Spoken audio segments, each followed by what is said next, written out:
টঙ্গীর ঐতিহ্যবাহী একটি হোটেল, মালিকের হোটেল। আমরা ছোটোর থেকেই দেখতেছি। আজকে আমার শ্রদ্ধাভাজন বড় ভাই, মামা সহকারে আমরা আসছি দেখতে।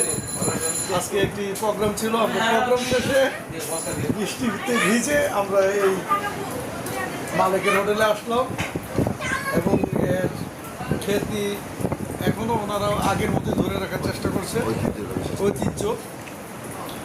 আপনারা যারা আশেপাশে আছেন, টঙ্গীতে যারা বিশেষ করে থাকেন, তারা অবশ্যই চিনবেন মালিকের হোটেল, আপনারা আসতে পারেন।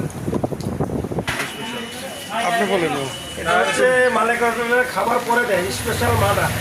আপনাকে বলতে হবে যে আমাকে দই না দিয়ে মাটা দেয়, এটা খেলে খাবারটা হজম হবে ইনশাল্লাহ। আসলে অসাধারণ। প্রথম খেলাম এই হোটেলে আমি, ভালো লাগছে। এটা স্বাদ অন্যরকম, সবাই আসবেন এখানে খাবেন। ও ভাই ও মামু সহ আমরা দুপুরে খাওয়া দাওয়া শেষে মালিকের হোটেলের সেই ঐতিহ্যবাহী মাঠা, নেত্রীদের স্বাগতম জানাই। আমরা মাঠা খাচ্ছি। ধন্যবাদ সবাইকে।